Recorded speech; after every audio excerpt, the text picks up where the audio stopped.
Hello, നമുക്കിന്ന് കടുക്ക നിറച്ച് പൊരിക്കാം കേട്ടോ. മസാല കല്ലുമ്മക്കായ എന്ന് പറയുന്നത് തലശ്ശേരിക്കാർ അരിക്കടുക്ക എന്നും പറയും. തലശ്ശേരി സ്പെഷ്യലാണ് കേട്ടോ. ഏതായാലും നമ്മൾ കോഴിക്കോടേക്ക് ഇത് കടുക്ക നിറച്ച് പൊരിച്ചതെന്ന് കേട്ടോ പറയാം. എന്തായാലും നമുക്ക് സ്റ്റാർട്ട് ചെയ്യാം. ഞാനിതിലേക്ക് 1 കിലോ കല്ലുമ്മക്കായാണ് എടുത്തത്. ഏകദേശം ഒരു 40 പീസോളം ഉണ്ടാവും. ഇത് നല്ലതുപോലെ കഴുകി വൃത്തിയാക്കി എടുക്കണേ. ഇതിൻ്റെ തൊലിയല്ലേ, പുറന്തോടൊക്കെ നല്ല വൃത്തിയിൽ കഴുകി എടുക്കണം കേട്ടോ. ഇനി നമുക്കിതിലേക്കുള്ള ഫില്ലിങ് തയ്യാറാക്കാം. ഞാനതിന് 2 കപ്പ് പുട്ടുപൊടിയാണ് എടുത്തത്. മാർക്കറ്റിൽ അവൈലബിൾ ആയിട്ടുള്ള ഏത് പുട്ടുപൊടി വേണമെങ്കിലും എടുക്കാം കേട്ടോ. പിന്നെ നിങ്ങൾ വെള്ളം ചേർക്കുമ്പോൾ ഒന്ന് ശ്രദ്ധിച്ചാൽ മതി. 1 ഗ്ലാസ് പുട്ടുപൊടിക്ക് 1 ഗ്ലാസ് വെള്ളം എന്നുള്ള റേഷ്യോയിൽ ചേർക്കണേ. എന്നാലേ കറക്റ്റ് അതിൻ്റെ ഒരു പെർഫെക്ഷൻ കിട്ടുള്ളൂ. അങ്ങനെ ചേർത്തിട്ട് നമ്മൾ കുഴച്ച് വെക്കാം കേട്ടോ. ഒരു 5 മിനിറ്റ് വെച്ച് കഴിഞ്ഞാൽ തന്നെ സംഭവം സെറ്റാണ്. ഇനി ഇതിലേക്കുള്ള മസാല തയ്യാറാക്കുക.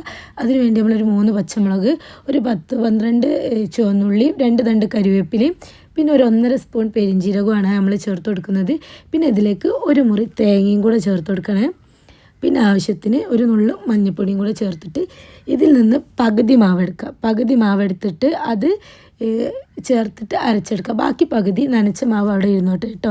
ഈ അരച്ചത് ഇതിൽ കുറച്ച് വെള്ളം, അതൊന്ന് അരയാൻ മാത്രം വെള്ളം ചേർക്കുക. ഒരുപാടൊന്നും ചേർക്കരുത്. ഈ പരുവത്തിൽ കിട്ടണം. എന്നിട്ട് ഈ മാവിലേക്ക് ഇട്ടിട്ട് നല്ലതുപോലെ ഒന്ന് കുഴച്ചെടുത്താൽ നമ്മളെ മാവ് സെറ്റാണ്. കുറച്ചൊരു തരി വേണം, അതിന് വേണ്ടിയാണ് ഇങ്ങനെ ചെയ്യുന്നത് കേട്ടോ. ഇത് നമ്മളെ മാവ് സെറ്റായി. ഇനി നമുക്ക് കടുക്ക തുറന്നെടുക്കാം. മെല്ലെ നല്ല ശ്രദ്ധിച്ചിട്ട് കടുക്ക തുറന്നെടുക്കണം കേട്ടോ. അതൊരു നാക്കിൽ എല്ലാവർക്കും അറിയാൻ തോന്നുന്നു ഇങ്ങനെ തുറക്കാൻ. അങ്ങനെ തുറന്നെടുക്കുക. അതിൻ്റെ ഉള്ളിൽ വേസ്റ്റൊക്കെ ഉണ്ടാവും, അതൊക്കെ ഒന്ന് ക്ലീൻ ചെയ്തെടുക്കണേ. പിന്നെ ഒരുപാട് മുന്നൊന്നും കടുക്ക തുറന്ന് വെക്കരുത് കേട്ടോ.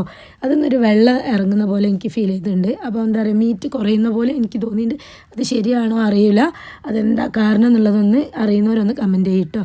പിന്നെ അത് ചെറിയൊരു ബോളാക്കി എടുത്തിട്ട് ഇതിൻ്റെ ഉള്ളിൽ വെച്ചിട്ട് നമുക്കിത് അങ്ങനെ എല്ലാ ഭാഗത്തും എത്തുന്ന രീതിയിൽ ഫില്ല് ചെയ്ത് കൊടുക്കാം കേട്ടോ. ഒരുപാട് കടുക്ക തന്നെ വല്ലാണ്ട് മലർത്തി തുറക്കരുത്. ആ ഒരു ഒതുങ്ങിയ രീതിയിൽ തുറന്നിട്ട് അതിൽ നമ്മൾ ഫുള്ളായിട്ട് ഫില്ല് ചെയ്ത് കൊടുക്കേണ്ടത്. ഈ സമയം നമ്മൾ ഒരു പാത്രത്തിൽ കുറച്ച് വെള്ളം വെച്ചിട്ടുണ്ട് കേട്ടോ. ആവിയിൽ സ്റ്റീം ചെയ്തെടുക്കാൻ ആവി വന്ന് അതിലേക്ക് നമ്മൾ മൊത്തത്തിലുള്ള കടുക്ക വെച്ച് കൊടുക്കുകയാണ്. എനിക്കിതുപോലെ 2 തട്ടിലേക്കുള്ള കടുക്ക ഉണ്ടായിരുന്നു കേട്ടോ. ഞാനത് ഫുള്ളായിട്ട് വെച്ച് ഒരു 15 മിനിറ്റിനുള്ളിൽ നമുക്കിത് വെന്ത് കിട്ടും. ആ സമയം കൊണ്ട് നമുക്കിതിലേക്കുള്ള ഒരു റെഡ് മസാല തയ്യാറാക്കാം. അതിന് 2 പച്ചമുളക്, ഒരു 10 അല്ലി ചുവന്നുള്ളിയും, ഒരു 5 അല്ലി വെളുത്തുള്ളിയും ചേർത്ത് കൊടുക്കുന്നുണ്ട്. പിന്നെ ഒരു 2 തണ്ട് മല്ലിയിലയും 2 തണ്ട് പുതിനയിലയും ചേർത്ത് കൊടുക്കണേ. പിന്നെ ഒരു 3/4 സ്പൂൺ കുരുമുളക് മണിയില്ലേ, അതുകൂടെ നമ്മൾ ചേർത്ത് കൊടുക്കണം. പിന്നെ ഒരു മുറി തേങ്ങ നന്നായി ചിരവി എടുത്തിട്ട് അതുകൂടെ ഇതിലേക്ക് ചേർത്ത് കൊടുക്കണം കേട്ടോ. പിന്നെ ഞാൻ ഇതിലേക്ക് ചേർത്ത് കൊടുക്കുന്നത് കാശ്മീരി മുളക് പൊടിയാണ്. അത് എരിവിനനുസരിച്ച് ഓരോരുത്തരുടെ ഇഷ്ടത്തിനനുസരിച്ച് ഞാൻ കാശ്മീരി മുളക് പൊടി 1.5 സ്പൂണാണ് ചേർത്ത് കൊടുക്കുന്നത്. എരിവ് കൂടുതൽ വേണമെന്നുള്ളവർക്ക് 1 സ്പൂൺ മുളക് പൊടി, സാധാ മുളക് പൊടിയും ബാക്കി ഒരു 3/4 സ്പൂൺ കാശ്മീരി മുളക് പൊടിയും ചേർത്ത് കൊടുത്താലും മതി കേട്ടോ. കുറച്ച് ഉപ്പും വിനാഗിരിയും ചേർത്തിട്ട് നമുക്കിത് നല്ലതുപോലെ അരച്ചെടുക്കണേ. നമുക്ക് അരച്ച് കിട്ടിയിട്ട് ഈ ഒരു അധികം വെള്ളം ചേർക്കണ്ട, കുറച്ച് വിനാഗിരി ചേർത്താൽ മതി. പിന്നെ നമ്മൾ ഇതിലേക്ക് പച്ചമസാല തയ്യാറാക്കാൻ അതിന് വേണ്ടിയിട്ട് 1 മുറി തേങ്ങ, ഒരു 2 തണ്ട് കറിവേപ്പിലയും, പിന്നെ നമ്മൾ എന്താ പറയുക, പുതിനയിലയും മല്ലിയിലയും കുറച്ച് കൂടുതൽ ചേർക്കണേ. അതിൻ്റെ ഒരു പച്ച കളർ കിട്ടണമെങ്കിൽ മല്ലിയില കുറച്ച് കൂടുതൽ തന്നെ ചേർക്കണം. പുതിനയില അത്ര വേണ്ട, കുറച്ച് ചേർത്താൽ മതി കേട്ടോ. പിന്നെ ഇതിലേക്ക് നമ്മളൊരു 5-8 അല്ലി വെളുത്തുള്ളിയും ഒരു 10 അല്ലി ചുവന്നുള്ളിയും കൂടെ ചേർത്ത് കൊടുക്കുന്നുണ്ട്. ഉപ്പും വിനാഗിരിയും ചേർത്ത് ഇതും ഒന്ന് നമുക്ക് നല്ലതുപോലെ അരച്ചെടുക്കാം കേട്ടോ. പിന്നെ അധികം വെള്ളമായി പോരുത്, കുറച്ച് കട്ടി തന്നെ വേണം അരവ്. അപ്പോൾ വെള്ളം ചേർക്കുമ്പോൾ ശ്രദ്ധിച്ച് ചേർക്കുക. ഈ രീതിയിൽ നമുക്ക് അരച്ചെടുക്കണം. ഈ ഒരു ചട്നീൻ്റെ ഒക്കെ ഒരു പരുവല്ലേ, ആ പരുവത്തിൽ നമുക്ക് അരച്ചെടുക്കാം. 2 മസാലയും സെറ്റ് ആയിട്ടുണ്ട്. അപ്പോഴേക്കും നമ്മൾ കടുക്കൊക്കെ ആവി വന്ന് നല്ലോണം വെന്തുണ്ട്. ഇനി ഒരു 10 മിനിറ്റ് നമുക്ക് ചൂട് തണിയാൻ വേണ്ടി വെക്കാം കേട്ടോ. കാരണം എന്താ, അത് ചൂടോടുകൂടി അടർത്തുമ്പോൾ പകുതി മീറ്റൊക്കെ ഇതിൻ്റെ ഷെല്ലിൻ്റെ മുകളിൽ തന്നെയുള്ള പോലെ ആയിട്ട് തോന്നുക. അപ്പോൾ എന്തായാലും നിങ്ങൾ നല്ലോണം ശ്രദ്ധിച്ചിട്ട് അടർത്തി എടുക്കണം. തിരക്കിട്ട് ചെയ്താൽ ഇത് ചിലപ്പോൾ പകുതി മീറ്റും ഷെല്ലിൻ്റെ മുകളിൽ തന്നെ ആയിപ്പോൾ. അങ്ങനെ നല്ല രീതിയിൽ മെല്ലെ അടർത്തി എടുത്താൽ മതി കേട്ടോ.